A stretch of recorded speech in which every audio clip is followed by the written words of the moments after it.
गेली 4.5 वर्ष झाले हे आमच्यात असं चालू आहे. तर ह्या माझ्या सासूबाई आहेत. तर त्यांच्या डोक्याला मार लागले. त्या खुर्चीवर बसलेल्या आणि खुर्चीवरून खाली पडल्या. तर त्यांनी मला हाक मारली. मी आली पळत. तर तोपर्यंत बघते तर त्यांच्या डोक्याला भरपूर मार लागलेला. साहेबांना लगेच कॉल केला. साहेब आता यायलाच लागलेत. पण तोपर्यंत ते काही रक्त थांबत नव्हतं. मग डोक्याला हळद लावली. पण तरी पण काही रक्त थांबलं नाही म्हणून त्यांच्या डोक्याचं काढलं आणि त्याची पट्टी तयार करून त्यांच्या डोक्याला बांधून दिली.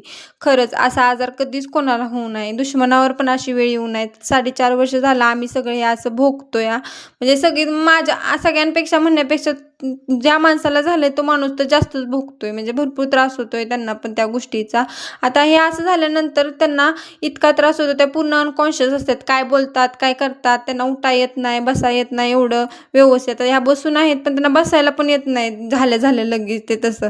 मग त्यांना उचलून वगैरे ठेवलं साईडला आणि म्हटलं तर झोपून टाकावं का तर ते चक्कर येते त्यांना. म्हणजे परत ते फिरून फिरून तसं होतंय, चक्कर येते. मग त्यांना झोपी घालवलं आणि ते झाल्यानंतर बाकीची कामं मला पडलेली. मग ती बाकीची कामं आवरून घेतली. साहेबांना फोन केला. साहेब यायलाच लागलेले.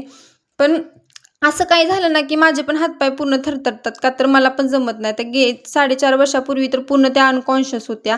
3-3.5 महिने त्यांची जागेवर सेवा करायला लागली मला. आता बघा 70 किलोची बाई होती ही. वाटतंय का हिच्याकडे बघून. म्हणजे भरपूर त्यांनी पण भरपूर सहन केलं. त्यातून पण त्यांना वाचवलंय आम्ही आणि त्या आता इथपर्यंत पोहोचल्या. तर कुठेतरी घडी व्यवस्थित बसायला लागल्या. पण तरी पण त्यांना अधूनमधून त्याचा त्रास होतो भरपूर. तर डॉक्टरांनी सांगितलं ते होतच राहणार आहे. ते कायमस्वरूपीच होणार आहे. त्याला काय नाईलाज आहे आणि त्याला काही गोळी वगैरे पण नाही. तर ते होतच राहणार आहे. आता काय झालंय ते तुम्हाला एका दिवशी सांगेनच सासूबाईंना. आमच्या कशाचा आजार आहे ते मी तुम्हाला सांगतेच एखाद्या ब्लॉगमध्ये. तर त्यानंतर माझी सगळी कामं राहिलेली आवरून घेतली. आता त्यांना तर काही खायचं नव्हतं. त्यांनी चहा मागितलेला. त्यांना चहा दिला. त्यांना कुठेतरी बरं वाटायला लागलं तेव्हा माझ्या जीवात जीव आला. तर साहेब लांब गेलेले त्यामुळे काही त्यांना वेळच झाला यायला.